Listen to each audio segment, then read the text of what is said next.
17-ാം സങ്കീർത്തനം വായിക്കുന്നു. യഹോവേ, ന്യായത്തെ കേൾക്കണമേ, എൻ്റെ നിലവിളിയെ ശ്രദ്ധിക്കണമേ. കപടമില്ലാത്ത ആദരങ്ങളിൽ നിന്നുള്ള എൻ്റെ പ്രാർത്ഥനയെ ചെവിക്കൊള്ളണമേ. നീ എൻ്റെ ഹൃദയത്തെ ശോധന ചെയ്ത് രാത്രിയിൽ എന്നെ സന്ദർശിച്ചു. നീ എന്നെ പരീക്ഷിച്ചു, ദുരുദ്ദേശമൊന്നും കണ്ടെത്തുന്നില്ല. എൻ്റെ വായിൽ ലംഘനം ചെയ്യുകയില്ല എന്ന് ഞാൻ ഉറച്ചിരിക്കുന്നു.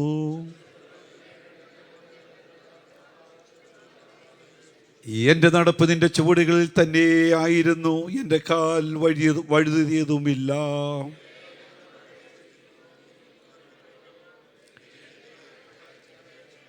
നിന്നെ ശരണമാക്കുന്നവരെ അവരോട് എതിർക്കുന്നവരുടെ കയ്യിൽ നിന്ന് നിന്റെ വലങ്കയ്യാൽ രക്ഷിക്കുന്നവനായുള്ളോവേ, നിന്റെ അത്ഭുത കാരുണ്യം കാണിക്കണമേ. എന്നെ ചുറ്റിവളയുന്ന പ്രാണശത്രുക്കളും എന്നെ പിടിക്കാതെ വണ്ണം നിന്റെ ചിറകിൻ്റെ നിഴലിൽ എന്നെ മറച്ചുകൊള്ളണമേ. അവർ ഇപ്പോൾ ഞങ്ങളുടെ കാലടി തുടർന്ന് ഞങ്ങളെ വളഞ്ഞിരിക്കുന്നു, ഞങ്ങളെ നിലത്ത് തള്ളിയിടുവാൻ ദൃഷ്ടി വയ്ക്കുന്നു.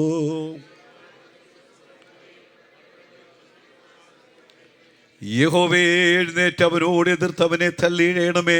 യഹോവേ, എൻ്റെ പ്രാണനെ നിന്റെ വാൾ കൊണ്ട് ദുഷ്ടൻ്റെ കയ്യിൽ നിന്നും. അടുത്ത 2 വാക്യങ്ങൾ നമുക്ക് ചേർന്ന് പാടാം. തൃക്കൈ കൊണ്ട് ലൗകിക പുരുഷന്മാരുടെ വശത്തു നിന്നും വിടുവിക്കണമേ. അവരുടെ ഓഹരി ആയുസ്സിലത്രേ. നിന്റെ സമ്പത്ത് കൊണ്ട് നീ അവരുടെ വയറ് നിറയ്ക്കുന്നു. അവർക്ക് പുത്രസമ്പത്ത് ധാരാളമുണ്ട്. തങ്ങളുടെ ധനശിഷ്ടം അവർ കുഞ്ഞുങ്ങൾക്ക് വെച്ചേക്കുന്നു. ഞാനോ നീതിയിൽ നിന്റെ മുഖം കാണും. ഞാൻ ഉണരുമ്പോൾ നിന്റെ രൂപം കണ്ട് തൃപ്തനാകും. ദൈവസന്നിധിയിൽ കടന്നു വന്ന പ്രിയപ്പെട്ടവര്, നിങ്ങളുടെ കരങ്ങൾ വിശുദ്ധകരം സ്വർഗത്തിലേക്ക് ഉയർത്തിക്കൊണ്ട് ചില നിമിഷങ്ങൾ നമുക്ക് ദൈവത്തിന് മഹത്വം കരേറ്റുവാൻ കഴിയുമോ?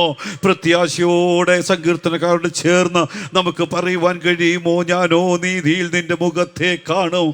ഞാൻ ഉണരുമ്പോൾ നിന്റെ രൂപം കണ്ട് തൃപ്തനാകും. നന്ദി നിറഞ്ഞ ഹൃദയത്തോടെ പ്രത്യാശയോടെ നമുക്ക് ദൈവത്തിന് മഹത്വം കരേറ്റാം. നമുക്ക് ഒരുമിച്ച് ദൈവത്തിന് സ്തോത്രം ചെയ്യാം. കഴിഞ്ഞ ഒരാഴ്ച നമ്മെ അത്ഭുതകരമായി, നമ്മെ അതിശയകരമായി നടത്തിയ ദൈവത്തെ ഇന്ന് ഈ സന്ധ്യാസമയം നന്ദിയോടെ ആ ദൈവത്തെ സ്തുതിച്ചാട്ട്. ഹല്ലേലൂയ. നമ്മെല്ലാവരും പിന്നെയും ദൈവത്തോട് പ്രാർത്ഥിച്ചുകൊണ്ടിരിക്കുമ്പോൾ ഇന്ന് വായിച്ച സങ്കീർത്തനത്തിൽ നിന്ന് ദൈവാത്മാവ് നമ്മോട് സംസാരിക്കുവാൻ, നമ്മോട് ഇടപെടുവാൻ നാം ഒരുമിച്ച് ദൈവസന്നിധിയിൽ ധ്യാനത്തോടെ ആയിരിക്കുമ്പോൾ പ്രിയ ജോയ് ചാൻ ഇപ്പോൾ സങ്കീർത്തനത്തെ വഹിച്ചുകൊണ്ട് ചുരുക്കമായി പ്രാർത്ഥിക്കുന്നതായിരിക്കും. ഹല്ലേലൂയ. സ്തോത്രം സ്തോത്രം സ്തോത്രം സ്തോത്രം സ്തോത്രം. മഹാപരിശുദ്ധനും നിത്യമായ സ്വർഗ്ഗസ്ഥ പിതാവാൻ ഞങ്ങളുടെ ദൈവമേ, ഈ വൈകിയ വേളയ്ക്കായി അങ്ങേ വാഴ്ത്തി സ്തുതിക്കുന്നു, സ്തോത്രം ചെയ്യുന്നു. പിന്നെയും അങ്ങയുടെ പാദപീഠത്തെങ്കിലേക്ക് അടുത്ത് വരുന്ന പശ ഇത്രത്തോളം നീ ഞങ്ങളെ അവിടെ നടത്തിയല്ലോ. എനിക്ക് നെയിലും ചിന്തിക്കുന്നതിനപ്പുറമായ രീതിയിൽ കർത്താവേ, ഓരോ ദിവസം അവിടെ നടത്തുന്ന വിധങ്ങൾക്കായി സ്തുതിക്കുന്ന കർത്താവേ, നല്ല സങ്കീർത്തനത്തെ അവിടെ ദാനമായി നൽകിയതിനാൽ അങ്ങേ വാഴ്ത്തുന്നു. ശിശുപാനങ്ങളുടെ ദാസനെ ബലപ്പെടുത്തണമേ, ശക്തീകരിക്കണമേ. കേൾക്കുന്ന വചനങ്ങളൊക്കെ അങ്ങയുടെ ഹൃദയത്തിലും മാംസപ്പലകളിൽ എഴുതിക്കൊണ്ട് ഈ നാളുകളിൽ ജീവിപ്പാൻ അവിടെ നിന്ന് കൃപ ചെയ്യണമേ. ആരെങ്കിലും സൗഖ്യമില്ലാതെ കടന്നു വന്നിട്ടുണ്ടെങ്കിൽ അവർ സൗഖ്യം പ്രാപിക്കുവാൻ കർത്താവേ ഞങ്ങളോട് അവിടുന്ന് ഇടപെടുമാറാക്കണമെന്ന് പ്രാർത്ഥിക്കുന്നു. അവിടുത്തെ ദാസനെ പരിമേൽപ്പിക്കുന്നു. മാനവും മഹത്വവും അവിടുന്ന് തന്നെ എടുക്കണം. സൈലോഞ്ചിയും വെച്ച രക്ഷകന്റെ നാമത്തിൽ താഴ്മയായി അപേക്ഷിക്കുന്നു. കൃപയുണ്ടായി കേൾക്കുമാറാകണം പിതാവേ. ആമേൻ. എല്ലാ പ്രിയപ്പെട്ടവർക്കും ആസ്ഥാനത്തിരിക്കാമല്ലോ. അനുഗ്രഹിക്കപ്പെട്ട ഈ സമയത്തിനായി ദൈവത്തെ സ്തുതിക്കുന്നു. വീണ്ടും ഒരു പ്രാവശ്യം കൂടെ ഒരുമിച്ച് ദൈവസന്നിധിയിൽ കടന്നു വരുവാൻ, കർത്താവിനെ മഹത്വപ്പെടുത്തുവാൻ നമ്മുടെ ജീവിതത്തിൽ ലഭിച്ച നല്ല സാവകാശത്തെ നന്ദിയോടെ ഞാൻ ഓർക്കുന്നു. വേദിയിലായിരിക്കുന്ന അനുഗ്രഹിക്കപ്പെട്ട കർത്തദാസന്മാർ, എൻ്റെ മുമ്പിലായിരിക്കുന്ന പ്രിയപ്പെട്ടവരെല്ലാവരെയും പിന്നെ ഞാൻ ഓർക്കുന്നു. ഇന്ന് വായിച്ച സങ്കീർത്തനം 17-ാം സങ്കീർത്തനം നമുക്കൊക്കെ പരിചയമുള്ള ഒരു സങ്കീർത്തനമാണ്. 15 വാക്യങ്ങളുള്ള സങ്കീർത്തനം. അതിൻ്റെ ഹെഡിങ്ങിൽ തന്നെ ദാവീദിൻ്റെ ഒരു പ്രാർത്ഥന എന്നെഴുതിയിട്ടുണ്ട്. ആരംഭഭാഗങ്ങൾ നാം വായിക്കുമ്പോൾ വിടുതലിന് വേണ്ടിയുള്ള ഒരു ഭക്തൻ്റെ യാചന നമുക്കവിടെ കാണുവാൻ കഴിയും. 2 മുതലുള്ള വാക്യങ്ങൾ വായിക്കുമ്പോൾ നീതിമാനായ ഒരുവൻ്റെ പ്രാർത്ഥനയാണ് ഈ സങ്കീർത്തനം എന്നുള്ളത് നമുക്ക് വ്യക്തമായി മനസ്സിലാക്കുവാൻ കഴിയും. ഈ ദാവീദ് വാസ്തവത്തിൽ അത്ര നീതിമാനായിരുന്നോ എന്നൊക്കെ ഒരുപക്ഷെ ചിലരൊക്കെ ചിന്തിക്കും. ദാവീദിൻ്റെ ഭാഗത്ത് പല പല ദോഷങ്ങളും ഒക്കെ വന്നിട്ടില്ലേ, പല തെറ്റുകൾ, പല കുറ്റങ്ങൾ തൻ്റെ ജീവിതത്തിൽ വന്നിട്ടില്ലേ. എന്നാൽ പരിശുദ്ധാത്മാ അപ്പോസ്തല പ്രവൃത്തി രേഖപ്പെടുത്തിയിരിക്കുന്നത് ദാവീദ് തൻ്റെ തലമുറയിൽ ദൈവത്തിൻ്റെ ആലോചനയ്ക്ക് ശുശ്രൂഷ ചെയ്ത ഒരു വ്യക്തി, ദൈവത്തിൻ്റെ ആലോചന പ്രകാരം മാത്രം ശുശ്രൂഷ ചെയ്ത ഒരു വ്യക്തി എന്ന് ദാവീദിനെ കുറിച്ച് പരിശുദ്ധാത്മാവ് വ്യക്തമായി രേഖപ്പെടുത്തിയിരിക്കുകയാണ്. എന്താണ് ഇതിൻ്റെ കാരണം? ഞാൻ പലപ്പോഴും ചിന്തിക്കാറുണ്ട്. ഏറ്റവും പ്രധാനമായി ഞാൻ ആഗ്രഹിക്കുന്ന ദാവീദിൻ്റെ ജീവിതത്തിൽ ഏറ്റവും കുറഞ്ഞത് 3 പ്രധാനപ്പെട്ട ക്വാളിറ്റി ദാവീദിനുണ്ടായിരുന്നു. ഒന്ന്, ദാവീദ് ഒരു പ്രാർത്ഥനാ മനുഷ്യനായിരുന്നു. അതുകൊണ്ടാണ് 55-ാം സങ്കീർത്തനത്തിൽ ഞാൻ വൈകുന്നേരത്തും കാലത്തും ഉച്ചയ്ക്കും സങ്കടം ബോധിപ്പിച്ച് കരയും, എൻ്റെ പ്രാർത്ഥന ദൈവം കേൾക്കും. ഇന്ന് ദൈവസന്നിധിയിലായിരിക്കുന്ന പ്രിയപ്പെട്ടവരോട് ദൈവനാമത്തിൽ ഞാൻ ഒരു കാര്യം ഓർപ്പിക്കട്ടെ. ഒരുപക്ഷെ ജീവിതത്തിൽ ചില കുറവുകൾ, ചില വേദനിപ്പിക്കുന്ന അനുഭവങ്ങളൊക്കെ കടന്നു വന്നാലും, ഒരുപക്ഷെ പാപത്തിൻ്റേതായിട്ടുള്ള ചില വിഷയങ്ങൾ കടന്നു വന്നാലും, അതിൻ്റെ നടുവിൽ ദൈവസന്നിധിയിലേക്ക് നോക്കി നിലവിളിച്ച് വൈകുന്നേരത്തും ഉച്ചയ്ക്കും രാവിലെയോ നിൻ്റെ മുഖത്തേക്ക് നോക്കി എൻ്റെ സങ്കടം ബോധിപ്പിച്ച് കരയുമെന്ന് എത്ര പേർ അങ്ങനെ തീരുമാനിക്കുന്നെങ്കിൽ ആ കരച്ചിലിന് മുമ്പിൽ നമ്മുടെ പ്രാർത്ഥന കേൾക്കുന്ന ഒരു ദൈവത്തെയാണ് നാം സേവിക്കുന്നത്. അതുമാത്രമല്ല, തൻ്റെ ജീവിതത്തിൽ ദൈവം ചെയ്ത സകല നന്മകളെ നന്ദിയോടെ ഓർത്ത ഒരു മനുഷ്യൻ, ദൈവസന്നിധിയിൽ നൃത്തം ചെയ്ത മനുഷ്യൻ.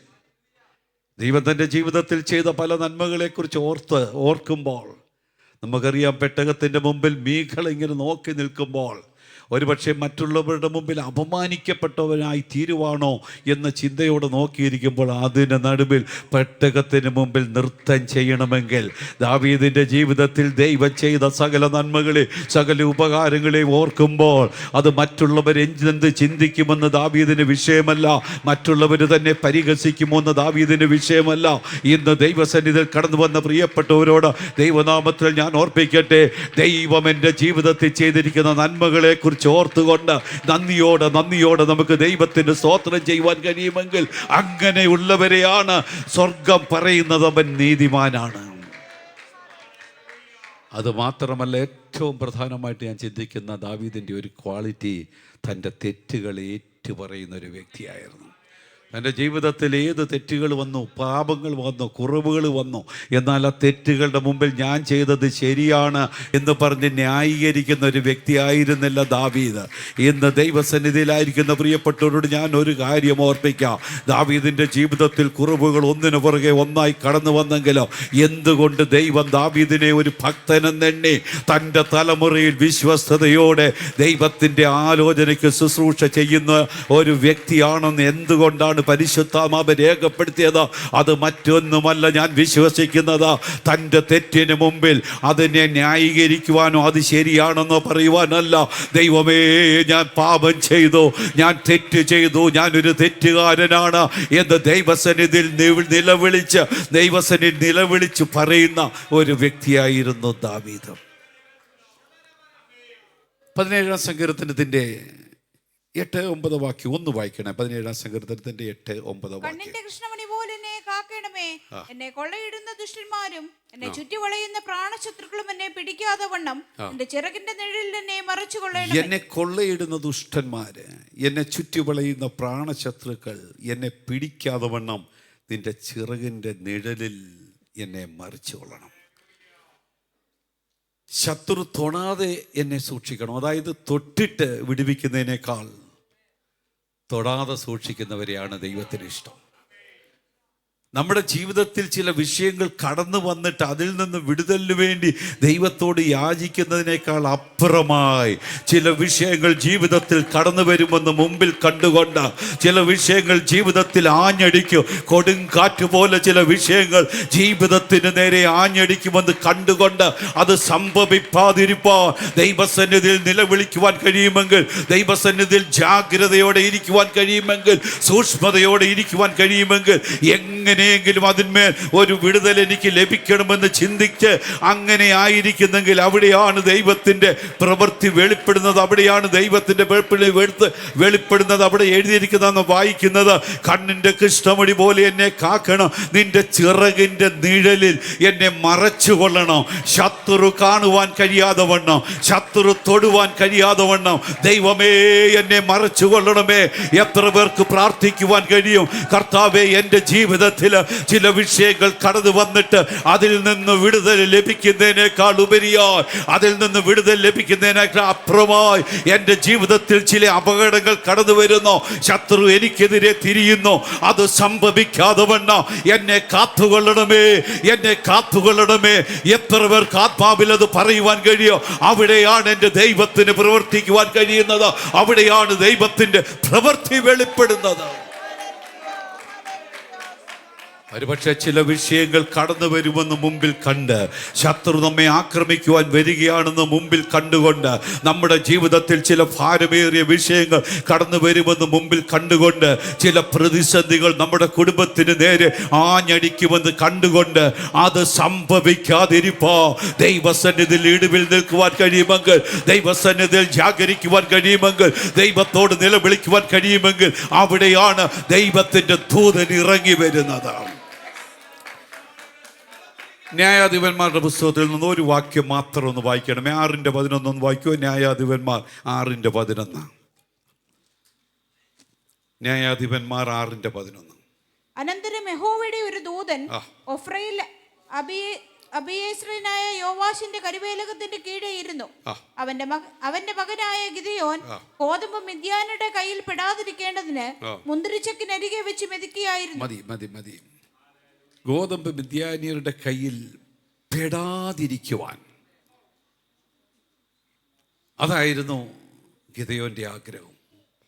ഗോതമ്പ് മിദ്യാന്യരുടെ കയ്യിൽ പെടാതിരിക്കുവാൻ. ഇതിൻ്റെ ചരിത്രം നമുക്കറിയാം. ഇസ്രായേൽ മക്കള് മിസ്രൈമിൽ നിന്ന് കനാൻ ദേശത്തെത്തി. വർഷങ്ങൾ പലത് പിന്നിട്ടു. ന്യായാധിപന്മാർ ന്യായപാലനം ചെയ്യുന്ന ഒരു സമയം. ഇസ്രായേൽ മക്കൾ കനാനിലെ വാസ്തവത്തിൽ നന്നായി പണിയെടുക്കുന്ന ഒരു കൂട്ടരായിരുന്നു. അവരുടെ ഗോതമ്പ് വയലുകൾ, അവരുടെ ബാർലിയുടെ വയലുകളൊക്കെ നന്നായി വിളയുന്ന രീതിയിൽ അവരെല്ലാ കാര്യങ്ങളും ചെയ്യും. എന്നാൽ വിളവെടുക്കുവാൻ പാകമാകുമ്പോൾ എന്താണ് ദിവസങ്ങളിൽ സംഭവിച്ചുകൊണ്ടിരിക്കുന്നത്? മിദ്യാന്യർ കൂട്ടമായി കടന്നു വന്ന് അത് കൊയ്തു കൊണ്ടുപോകും. വാസ്തവത്തിൽ അവരുടെ മനസ്സ് തകർന്നു പോയി. ഒരു പ്രാവശ്യമല്ല, കഴിഞ്ഞ 6-7 വർഷമായി സ്ഥിരമായി നടന്നുകൊണ്ടിരിക്കുകയാണ് ഇസ്രയേലിൽ. അവർ വിതയ്ക്കും, അവർ സകലതും ചെയ്യും, എല്ലാം പണിയെടുത്ത് എല്ലാം പാകമായി കഴിയുമ്പോൾ ശത്രുക്കൾ വന്ന്, മിദ്യാന്യർ വന്നത് കൊയ്തുകൊണ്ട് പോകുന്നത് അവരുടെ ഹൃദയത്തെ തകർത്ത ഒരു സംഭവമായിരുന്നു. അങ്ങനെ ഇരിക്കുന്ന സ്ഥലത്താണ് ആ സമയത്താണ് അറിയപ്പെട്ട ഒരു ന്യായാധിപൻ ഗിദെയോൻ. വാസ്തവത്തിൽ ഗിദെയോനെ തേടി ദൈവിക സന്ദർശനം വരുന്ന ഒരു ഭാഗമാണിത്. ആ ഗിദെയോനെ തേടി ദൈവം വരുന്നു. നമുക്കറിയാം, മനം തകർന്ന ഗിദെയോൻ ഗോതമ്പ് മിദ്യാന്യരുടെ കയ്യിൽ പെടാതിരിക്കുവാൻ മുന്തിരിച്ചക്കിന് ഈ അരികെ മെതിക്കുകയായിരുന്നു.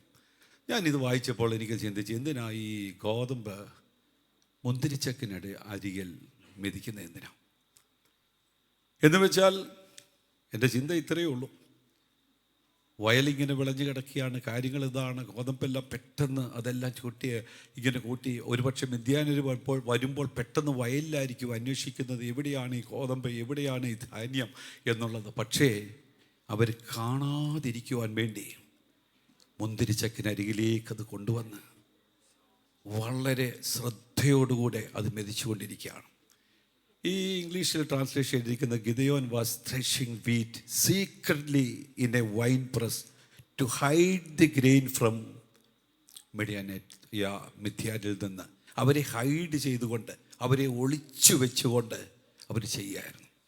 കാരണം ഗിദെയോൻ ഒറ്റ ആഗ്രഹമേ ഉള്ളൂ, ശത്രു ഇത് അപഹരിക്കരുത്. ശത്രു അപഹരിക്കാതിരിക്കുവാൻ വേണ്ടി മാക്സിമം താൻ ശ്രമിച്ചുകൊണ്ടിരിക്കുകയാണ്. കാരണം കഴിഞ്ഞ ചില നാളുകളായി അത് സംഭവിച്ചുകൊണ്ടിരിക്കുകയാണ്. അനേകരുടെ ജീവിതത്തിൽ അത് സംഭവിച്ചുകൊണ്ടിരിക്കുകയാണ്. എന്നാൽ ഇവിടെ ഗിദെയോൻ ചിന്തിച്ചത്, ശത്രു ഇതൊരു കാരണവശാൽ അപകരിക്കാതിരിപ്പാൻ ഒരുപക്ഷെ അവിടുന്ന് അങ്ങോട്ട് മാറ്റി അങ്ങോട്ട് വെച്ചിട്ട് ഒരു മുന്തിരിച്ചക്കിന് അരികിലേക്ക് കൊണ്ടുവന്ന് ആരും കാണാത്ത രീതിയിൽ അതിങ്ങനെ മെതിച്ചുകൊണ്ടിരിക്കും, ആരും കാണുന്നില്ല എന്നാണ് താൻ ചിന്തിച്ചത്. എന്നാൽ അവിടെ എഴുതിയിരിക്കുന്ന യഹോവയുടെ ദൂതൻ പെട്ടെന്ന് പ്രത്യക്ഷനായെന്നല്ല. ഫെബ വായിച്ച വാക്യം ഒന്നുകൂടെ ഒന്ന് വായിക്കോ, 11-ാം വാക്യം. അനന്തരം യഹോവയുടെ ദൂതൻ ഒരു ദൂതൻ വന്ന് ഒഫ്രയിൽ അബ്രിയേസിനായ യോവാശിന്റെ കരുവേലകത്തിനരികെ ഇരുന്നു. ഒരു ദൂതൻ വന്ന് കരുവേലത്തിന്, ഞാനിങ്ങനെ ചിന്തിക്കുകയാണ്, ഒരു ദൂതൻ വന്ന് കരുവേലത്തിൻ്റെ അടിയിരിക്കുക, തൊട്ടപ്പുറത്ത് മുന്തിരിച്ചക്കിനടുത്ത് നിന്ന് ഇങ്ങനെ മെതിച്ചുകൊണ്ടിരിക്കുമ്പോൾ ദൂതൻ ഇങ്ങനെ വന്നൊരു കാഴ്ച കണ്ടുകൊണ്ടിരിക്കുക, വലിയ സന്തോഷത്തോടെ കാണുക. പെട്ടെന്ന് വന്ന് പ്രത്യക്ഷനായെന്നല്ല ഇവിടെ എഴുതിയിരിക്കുന്നത്. ഈ മെതിക്കുന്നത് അല്പനേരം കൊണ്ട്, കുറേ നേരം കൊണ്ട് ദൂതൻ കണ്ട് ഹൃദയത്തിൽ ഇങ്ങനെ സന്തോഷിക്കുക. എന്തിനാ സന്തോഷിക്കുന്നേ? എന്താണ് ഗിദെയോൻ ചെയ്യുന്നത്? ശത്രു ഇത് അപകരിച്ചു കൊണ്ട് പോകാതിരിക്കുവാൻ, ശത്രു ഇത് അപകരിച്ചു കൊണ്ട് പോകാതിരിക്കുവാൻ. ഇന്ന് എന്നെ കേൾക്കുന്ന പ്രിയപ്പെട്ടവരുടെ ദൈവനാമത്തിനൊരു ദൂത് പറയുവാൻ ഞാൻ ആഗ്രഹിക്കുന്നത്, അവിടെ ഗോതമ്പ് മാറ്റുക, ഗിദെയോൻ മാറ്റുക. ആത്മീയമായി ഞാൻ ഓർപ്പിക്കട്ടെ, നമ്മുടെ ജീവിതത്തിലെ ചില സന്തോഷത്തെ കെടുത്തിക്കളയുവാൻ ശത്രു പരിശ്രമിച്ചു കൊണ്ടിരിക്കുമ്പോൾ ഇന്ന് നീ അതിന് എതിരായി ദൈവസന്നിധിയിൽ നീ പോരാടുമെങ്കിൽ ശത്രുവാകുന്ന പിശാചേ, നിനക്കെന്നെ തൊടുവാൻ കഴിയയില്ല. ഒരു പക്ഷേ നിന്റെ കുടുംബ ജീവിതത്തിൽ ചില വിഷയങ്ങൾ വന്ന് തകർന്നു പോകുന്നതിന് മുമ്പായി അതിനെതിരായി ദൈവസന്നിധി നിനക്ക് നിൽക്കുവാൻ കഴിയുമെങ്കിൽ, ദൈവസന്നിധി നിനക്ക് ഇടിവിൽ നിൽക്കുവാൻ കഴിയുമെങ്കിൽ, നിന്റെ കുടുംബത്തിലെ ചില വിഷയങ്ങൾ കാണുമ്പോൾ അത് സംഭവിക്കാതിരിക്കുവാൻ, അതിനുവേണ്ടി നിനക്ക് ഇടിവിൽ നിൽക്കുവാൻ കഴിയുമെങ്കിൽ, നിന്റെ ജീവിതത്തിൽ ചില വിഷയങ്ങൾ കടന്നു വരുന്നതിന് മുമ്പ്, ഒരു പക്ഷേ രോഗത്തിൻ്റെതായ ചില വിഷയങ്ങളായിരിക്കാം, ഇന്ന് ദൈവസന്നിധിയിൽ ഞാൻ വിളിച്ചു പറയട്ടെ, കുഞ്ഞെ, നിന്റെ ജീവിതത്തിൽ നീ ചില പ്രതിസന്ധിയെ നേരിടുവാൻ പോകുന്നതിന് മുമ്പ് അതെന്റെ ജീവിതത്തിൽ സംഭവിക്കരുത് എന്ന് പറഞ്ഞ് ജാഗ്രതയോടെ നിനക്ക് നിൽക്കുവാൻ കഴിയുമെങ്കിൽ, ഒരു പക്ഷെ നിന്റെ സഭയിൽ ചില വിഷയങ്ങൾ കടന്നു വരുന്നതിന് മുമ്പ് അത് സംഭവിക്കാതിരിക്കുവാൻ നീ പ്രവർത്തിക്കുന്നു എങ്കിൽ, നീ എരിതിയിൽ എണ്ണ ഒഴിക്കുന്നവനായിട്ടല്ല. അവിടെ പ്രശ്നം ഉണ്ടാകുന്നെങ്കിൽ ഉണ്ടായിക്കോട്ടെ എന്നല്ല. ഇന്ന് രാത്രി ദൈവാത്മാവ് വളരെ വ്യക്തമായി വീരൽ ചൂണ്ടി ചില പ്രിയപ്പെട്ടവരോട് പറയട്ടെ, ചില വിഷയങ്ങൾ ജീവിതത്തിൽ കടന്നു വരുന്നതിന് മുമ്പായി അത് സംഭവിക്കരുത് എന്ന് പറഞ്ഞ് നീ അതിനു വേണ്ടി ശ്രമിച്ചാൽ, അത് കണ്ട് സന്തോഷത്തോടെ അപ്പുറത്തൊരു ദൂതൻ ഇരിക്കുക, ദൈവത്തിൻ്റെ ദൂതൻ ഇരിക്കുക. ഇത് ഞാൻ പറയുമ്പോൾ, ഈ സന്ദേശം ഞാൻ പറയുമ്പോൾ എനിക്ക് ഇവിടെ നിന്ന് തുള്ളിച്ചാടുവാൻ തോന്നുകയാണ്. ദൈവത്തിൻ്റെ ദൂതൻ, കുഞ്ഞെ, നിന്റെ പ്രവൃത്തി കണ്ടുകൊണ്ട് ദൈവത്തിൻ്റെ ദൂതൻ നിന്നെ സൂക്ഷിച്ചു നോക്കുകയാണ്.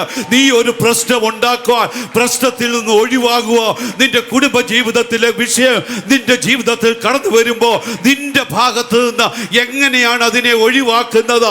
അതിനെ ഒഴിവാക്കുവാൻ നീ ശ്രമിച്ച നിന്റെ ജീവിതത്തിലെ ചില വിഷയത്തിന്മേൽ, നിന്റെ ജീവിതത്തിൽ ചില പരാജയങ്ങൾ കടന്നു വരുമ്പോൾ അതിനെ മാറ്റിക്കളയുവാൻ നീ എന്താണ് ചെയ്യുന്നത് എന്ന് കണ്ടുകൊണ്ട് ദൈവത്തിന്റെ ദൂതൻ നിന്നെ ശ്രദ്ധിച്ചു നിൽക്കുകയാണ്.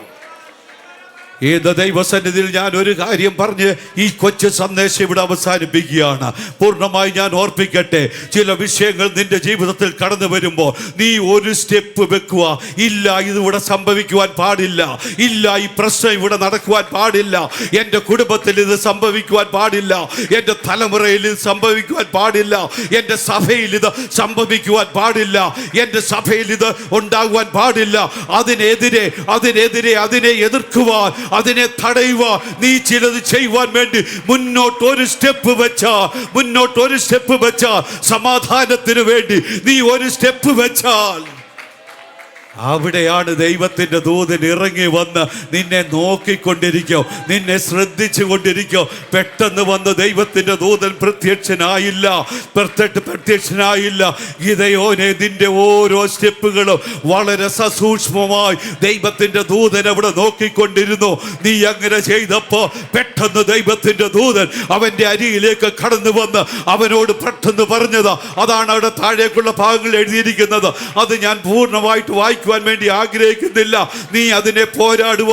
ചില വിഷയങ്ങൾ അതിക്ക് വേണ്ടി നീ പോരാടുവാൻ ശ്രമിച്ചാൽ ദൈവത്തിന്റെ ദൂതൻ ഗിദെയോനോട് പറഞ്ഞു, അല്ലയോ പരാക്രമശാലിയേ, അല്ലയോ പരാക്രമശാലിയേ, ദൈവം നിന്നോട് കൂടെയുണ്ട്. വാസ്തവത്തിൽ ഗിദെയോൻ അതുവരെ പരാക്രമശാലിയായിരുന്നു അല്ല. ഏറ്റവും ചെറിയ കുടുംബത്തിലെ, ഏറ്റവും ചെറിയ കുലത്തിലെ ഒരു സാധാരണ വ്യക്തി, ആരും അറിയപ്പെടാത്തൊരു വ്യക്തി. ഇന്ന് ഈ വൈകിയ സമയം ഞാനൊരു ദൂത് നിങ്ങളോട് ഓർപ്പിക്കട്ടെ. ഒരു പക്ഷെ നീ വലിയ വ്യക്തിയൊന്നും ആയിരിക്കത്തില്ല, നീ ഒരു അറിയപ്പെട്ട വ്യക്തി ആയിരിക്കത്തില്ല, അറിയപ്പെട്ട സഹോദരനായിരിക്കത്തില്ല. എന്നാൽ നീ ചിലതിനു വേണ്ടി നീ കാൽച്ചുവട് വെച്ച ചില പ്രശ്നങ്ങൾ ഒഴിവാക്കുക. നീ കാൽച്ചുവട് വെച്ച ചില പ്രശ്നങ്ങൾ ഒഴിഞ്ഞു മാറുക. നീ ഒരു സ്റ്റെപ്പ് വെച്ച നിന്നോടാണ് ദൈവാത്മാവ് പറയുന്നത്, നീ ഒരു പരാക്രമശാലിയാണ്. ഗിദെയോനെ, നീ ഒരു പരാക്രമശാലിയാണ്. ദൈവസന്നിധിയിൽ കടന്നു വന്ന പ്രിയപ്പെട്ടവരോട് ഈ ചെറിയ ദൂത് ഞാൻ അവസാനിപ്പിക്കുമ്പോൾ, ഏത് വിഷയമാണ് നിന്റെ ജീവിതത്തിൽ സംഭവിക്കുവാൻ പോകുന്നത്, ആ വിഷയത്തെ മുന്നിൽ കണ്ടുകൊണ്ട് അത് സംഭവിക്കാതിരിപ്പാൻ നീ ഒരു സ്റ്റെപ്പ് വെച്ചാൽ അവിടെ ദൈവം നിനക്ക് വേണ്ടി ഇറങ്ങി വരും. അവിടെ ദൈവം നിനക്ക് വേണ്ടി ഇറങ്ങി വരും. അവിടെ ദൈവം നിനക്ക് വേണ്ടി ഇറങ്ങി വരും. സംഭവിച്ച ശേഷം അതിൽ നിന്ന് വിടുതൽ ലഭിക്കുന്നതിനേക്കാൾ വലുതായി സംഭവിക്കുന്നതിന് മുമ്പ്. അതുകൊണ്ടാണ് ദാവീദ് 17-ാം സങ്കീർത്തനത്തിൽ വിളിച്ചു പറഞ്ഞത്, ദൈവമേ എന്റെ കണ്ണിന്റെ കൃഷ്ണമുടി പോലെ എന്നെ കാക്കേണമേ, എന്റെ ശത്രുക്കളിൽ നിന്ന് എന്നെ വിടുവിക്കണമേ എന്ന് ദാവീദ് നിലവിളിച്ചു പറഞ്ഞത്. അത് സംഭവിക്കുന്നതിന് മുമ്പ് എന്റെ ജീവിതത്തിൽ അത് സംഭവിക്കുവാൻ പാടില്ല. അതിനായി ഇറങ്ങി തിരിച്ച ദാവീദ്. Oh glory, hallelujah, hallelujah. എനിക്ക് ഇന്ന് രാത്രി ഇവിടെ നിൽക്കുമ്പോൾ വളരെ സന്തോഷമുണ്ട്. നമ്മുടെ ജീവിതത്തിലെ തീരുമാനം അതായിരിക്കട്ടെ, നമ്മുടെ ജീവിതത്തിലെ പ്രതിഷ്ഠ അതായിരിക്കട്ടെ. ചില വിഷയങ്ങൾ വന്ന് ഭവിച്ച് അത് വലുതാകുവാനല്ല. ഏതെങ്കിലും വിഷയങ്ങളുണ്ടെങ്കിൽ അത് മാറിപ്പോകുവാൻ, അത് വഴി മാറിപ്പോകുവാൻ നിനക്കെന്ത് ചെയ്യുവാൻ കഴിയും? അതിന് നിന്റെ കോൺട്രിബ്യൂഷൻ എന്താണ്? നീ അതിനു വേണ്ടി ആഗ്രഹിച്ച ദൈവത്തിന്റെ ദൂതൻ നിന്റെ അരികിലേക്ക് ഇറങ്ങി വന്ന് നിന്നോട് സംസാരിക്കും, പരാക്രമശാലിയെ, ദൈവം നിന്നോട് കൂടെയുണ്ട്. ഒരു നിമിഷം നമുക്ക് എഴുന്നേറ്റ് നിൽക്കാം. ഒരു പാട്ടിൻ്റെ ചില ചാൻസുകൾ നാം ചേർന്ന് പാടി ഒരുമിച്ച് ദൈവത്തെ മഹത്വപ്പെടുത്തുവാൻ വേണ്ടി പോവുകയാണ്. Praise the Lord.